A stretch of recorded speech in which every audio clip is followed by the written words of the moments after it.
Here's the explanation for my little trilogy called Hotel Serengeti. I believe that humanity, collectively and individually, is bound by ideology, for lack of a better word. Not bound by religion per se, not bound by political persuasion per se, but bound by programs that have taken root in the mind that give us a paradigm or worldview of reality. And everybody's paradigm is different. And of course, 1,000 years ago in various countries, people would have had a different paradigm than what you have. And my paradigm is different from yours. And paradigms are built two ways. One is inadvertently, just passively absorbing like a sponge from your culture, which determines which side of the road you drive on or what your favorite meal is, whether you eat sushi or spaghetti, and whether you go to the Pentecostal church or whether you're a Palestinian at war with Israel for no particular reason. We're bound by our paradigm, which in most cases, maybe all cases, was absorbed passively by default. Even though we are curious and we do seek out information, we have to sift through the chaff to get the wheat. Our information is contaminated, and we got to find the purest information we can find and believe it, even if it's not what we want to believe. And this is a process that takes place in each individual. This is the way we will collectively change by individuals acquiring the best information they can, acting on the best information. It will not be done by a state government. It will not be done by central planners. You see, central planners, that's kind of, they come along after the fact and kind of widen the roads that we've already created. Okay, that's a good analogy. Originally, some wild animals passed through a dense forest along a certain trail because they were going from like a water hole to a grazing land.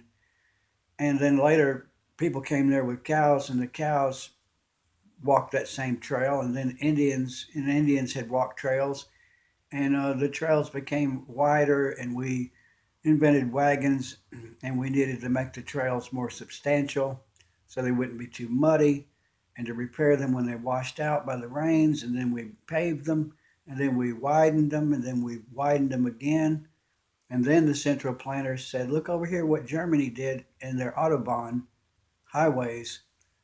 That's a good idea. Let's duplicate that. Let's put concrete highways running great distances with the interchanges so that we don't have traffic tie-ups. Central planners came along and did that, but they come along after the fact, at the end of the process. They try to improve what's already been done. In the case of the interstate highways, that was a good idea, I believe. Except all it did is create more traffic and more congestion and the need for more interstate highways. This process of evolution, cultural evolution, must take place among individuals voluntarily by seeking out good information. We tend to just cling to our previously held ideas. There's a famous expression: "Don't bother me with the facts. My mind is already made up." That's the way we all tend to act. And in regard to politics and religion, it never ends. And in regard to conflict between people, it never ends. It only continues under another excuse. There's a new reason to be outraged at what they did, and I'm mad as heck, and I'm not going to take it anymore. But next week and next month there'll be some other provocation, and then there'll be a retaliation, and there'll be back and forth. It goes on and on and on. The breaking news is that so and so said this and that and the other, and it's outrageous. It's whatever we're responding to at the moment. It goes on and on and on and on. It never ends. It never ends. Political debate never ends, and religious conflicts never end. Ideological conflicts usually never end, until the people die off that had these ideologies. They gradually morph over time, but it takes generations. And it's because we're locked into an ideology.